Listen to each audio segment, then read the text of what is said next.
Welcome, my curious companions of the cosmos. Today we're diving headfirst into one of philosophy's most brain-melting questions. Do we actually have free will, or are we just meat puppets dancing on strings of causality?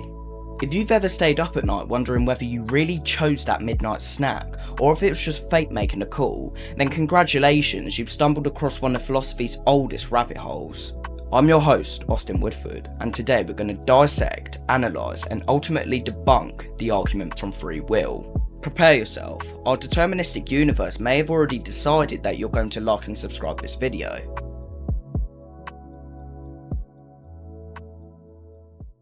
So what exactly is this argument? Well, in its simplest form, the argument from free will goes something like this. Humans have free will.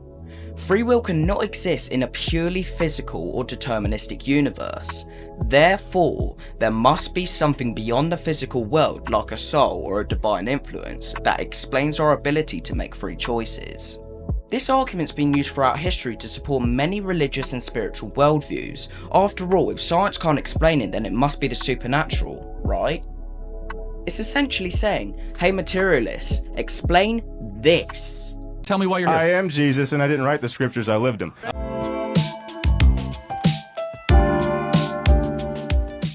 The concept has ancient roots. The formal argument from free will gained prominence during the Enlightenment period. The Enlightenment period was basically when philosophers were still debating the idea of the universe having an almost mechanical nature.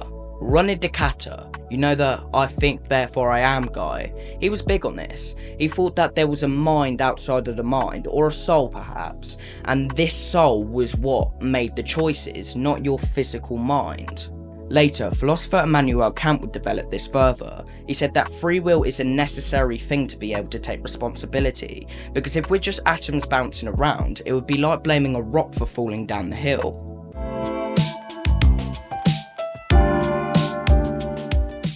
Now, before we completely destroy this argument, let's clear up some common misconceptions. Misconception 1. If there's no free will, nothing matters.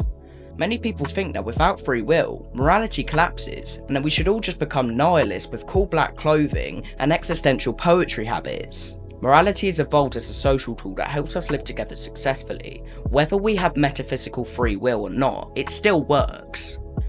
Misconception 2. Without free will, we're just robots. People often think that determinism means we're automations with no inner experience, but consciousness and the feeling of thought are real experiences. Misconception 3. Science has nothing to say about free will. Actually, neuroscience has a lot to say about decision making. It turns out that our brain actually makes the choice before we're consciously aware of it sometimes.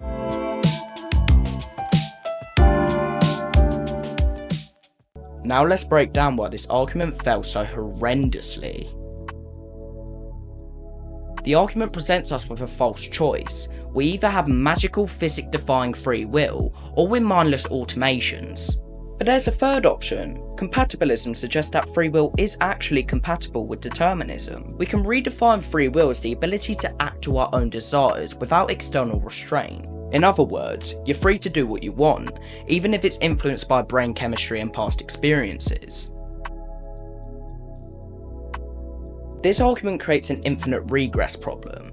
If my brain can't make free choices, how does my non-physical brain do it? You've just moved the problem. Do I need a smaller me inside of my soul to make the real free choices? And then another smaller me inside of that smaller me? It's smaller me's forever. The concept of free will is actually philosophically incoherent. If true free will is making choices uncaused by anything, then it's random, not free.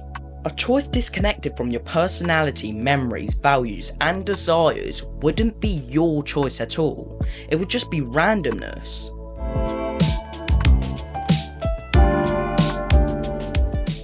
So, if the argument from free will doesn't hold up, then what's the better explanation?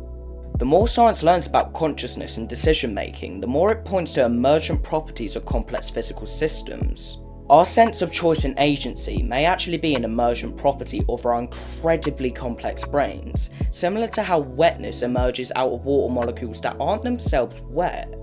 We don't need to invoke supernatural explanations when the natural ones work perfectly well. The history of science is basically a long road of supernatural explanations being replaced by natural ones. What do you think? Is free will compatible with our physical universe, or do we need something more? Let us know in the comments below.